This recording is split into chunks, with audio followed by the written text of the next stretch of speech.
Výkony ako na hojdačke. Mám pre tento efekt oveľa viac pochopenia, pretože ako vidíte, moja mentálna stabilita pri výrobe výpky je ako profil čokolády Toblerone. Pri písaní scenára mám chuť spievať od radosti, no keď začnem riešiť tento drbnutý stojan, mám chuť sa hodiť pod rozbehnutého Van Dijka.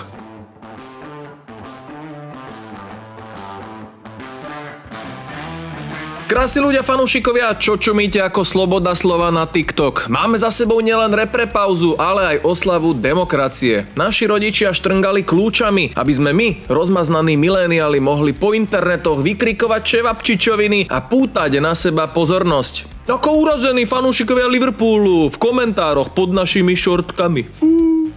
V tabuľke síce Červená armáda z Evertonu prvá o 13 miest a 13 bodov pred United, no v schopnosti inkasovať joke sú na tom tieto dva fanúšikovské tábory presne opačne. Fanúšikom Liverpoolu, krehkým snehovým vločkám, to ide ešte horšie ako defenzíva Šaňovi Alexandrovi alebo Darwinovi Núñezovi prvovka. Priatelia, neberte sa tak vážne, to vám ten titul neprinesie. Naopak, z červavých diablov sa stali stožiare stoicizmu a emočne opancierované tanky. S týmito preživšími futbalového holokaustu dnes už nič nepohne. Nech sa snažím akokoľvek.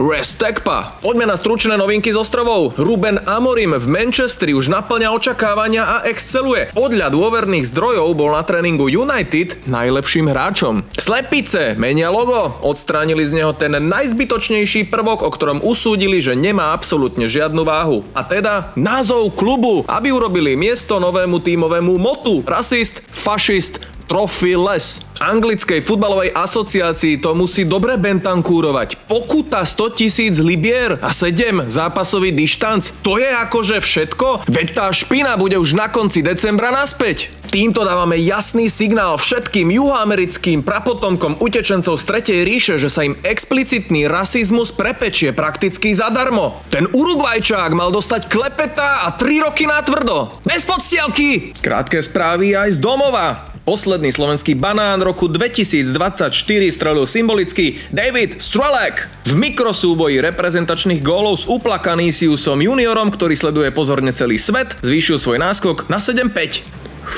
Strelo je teda aktuálne k zlatej lopte o chlb bližšie než hentá vymyslená brazílska pičovina. Zápas s Estónskom videlo iba slabých 4300 divákov a opäť sa riešilo prečo?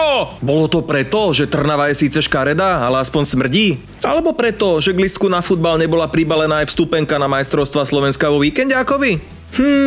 Dôvodom mohol byť aj fakt, že sme v strede týždňa o 9:00 večer hrali novembrový zápas s európskymi eskimákmi, v ktorom o nič nešlo, v súťaži, v ktorej o nič nešlo. Reprezentačné prestávky spôsobené ligou nádorov sú ako ženský tenis. Kým sa nejakým zázrakom nedostane Slovensko do finále, nikoho to nezaujíma. Je to síce nuda, ale taká užitočná nuda, keďže mi pritom nehrozí žiadny mentálny kolaps ako pri anglickom ligovom víkende, v ktorom mi pípajú kontrolky systolického tlaku už po prvej dojebanej rozohrávke. Drahí fanúšikovia úspechu, ale no tak, nesnažte sa mi nahovoriť, že ste našim dievčatám v tenisových sukničkách fandili odjak živa. Keby som sa vás pred týždňom opýtal, čo je to Billie Jean Cup, tak by ste mi začali rozprávať o diskografii Michaela Jacksona. Pre väčšinu z vás sú Viktória Hrunčáková a Viktória Kužmová dve rôzne osoby, pretože ste ani len netušili, že ešte za Slobodná bola táto talentovaná Košičanka, dokonca v prvej 50-ke.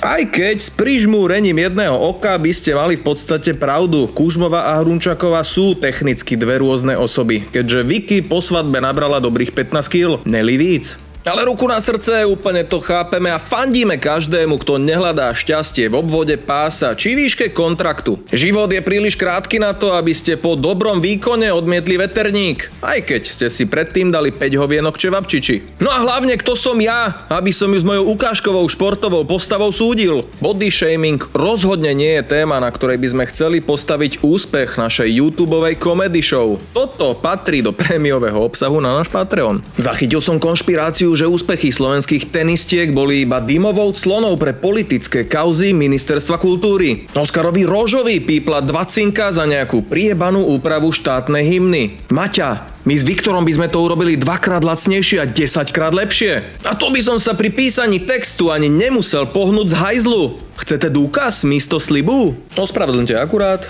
sníženú kvalitu interpreta. Na Tatrou sa blízka, čo ten chuj zaspíska. Už nás rieši siska, pivo pritom pijú. Zastavme ich, bratia, nech tie Guardiolové svine body stratia, výpkári ožijú. Zastavme ich, bratia, hejteri, máhatia slepice uhníjú. Na víkendiáka nášho sa dlho čakalo. Poriadne nás sralo, že sa ešte nezahrálo. Vieme presne, komu príde až do domu 1000 krabíc bude málo. Myslím, že po tomto skvoste je ten správny čas požiadať vás o všetok ten YouTubeový bullshit. Okamžite. Teraz. Hneď. Aj by som vám povedal, že ak ste na tejto adrese noví, v prvom rade sa oklepte z prvotného šoku a potom zvážte odber kanálu. Ale tu naozaj nie je čo zvažovať. Toto je Di Stefanov Real, Cruyffov Ajax, Pelého Brazília, Jankechovo Slovensko, komediálneho kontentu o fotbale. Na hladkanie vášho koženého Michaela Olivera máte Svarinskej Instagram, na prvotriednu futbalovú tupotu máte Vipku. Iste ste si všimli záplavu nových patrónov, ktorí nám pendlujú dolu v lištičke ako Lacko Pecko kedysi na konci 90. rokov. Túto možnosť, a teda reinkarnáciu Patreonu, ste si vypýtali sami. My iba poslúchame. Ďakujeme Kubovi, Vilémovi, Cyrilovi, Tomášovi, Ondrovi, Erikovi, Jakubovi, Peťovi, Tomášovi, Košovi a Mišovi. Vďaka vám! Už nemáme na výber a pre túto privilegovanú časť obyvateľstva budeme musieť vymýšľať prémiový obsah a založiť Discord server. Začíname okamžitým nákopom hneď po rozohrávke a na náš Patreon Švajdochlík sme práve zavesili jeden dávnejšie natočený, no mimoriadne nadčasový diel elektronickej ceruzky, v ktorom si okrem iného rozoberieme na drobné tragikomický výkon jedného nemenovaného babráka. Trent Arnold.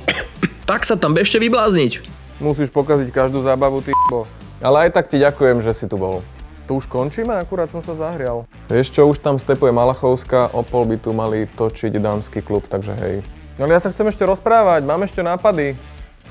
Vyvete ho. Do základnej 11 patrónov nám chýba jediný člen, zatiaľ je nás tam 10, ako hráčov Arsenalu po väčšinu sezóny. 11. patrón v poradí dostane špeciálny shoutout už v najbližšej epizóde. Každý podporovateľ, ktorý sa do konca tohto týždňa stane patrónom profilu Švajdochlík na úrovni Krásny človek fanúšik, získa možnosť dostať jeden exemplár vlastnej kartičky do hry Víkendový manažer, kartičky, ktorá bude ušitá na mieru, a to po vzájomnej konzultácii. No nevyuži to. S radosťou v hlase môžem potvrdiť skvelú správu, a to, že hry naskladňujeme už najbližší utorok. To znamená, že v priebehu budúceho týždňa dorazia priamo na adresu všetkým našim zákazníkom, či už to ste z Terchovej, z Očovej, alebo žijete v karavane za lesom ako Tibor Švajdochlík. Veľmi pekne by sme sa chceli všetkým ešte raz poďakovať za dôveru a špeciálne za trpezlivosť. Trvalo to napokon trochu dlhšie, no za celú túto dobu nám neprišla doslova žiadna negatívna reakcia. V tomto ste nás neskutočne príjemne prekvapili a na komunitu futbalových fanúšikov po tejto skúsenosti nedáme dopustiť. Zo všetkých strán počúvame, že je to malý zázrak, že sa nám v priebehu roka podarilo niečo takto kvalitné,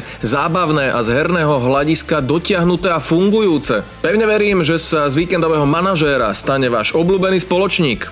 Sláva Švajdochlíkovi!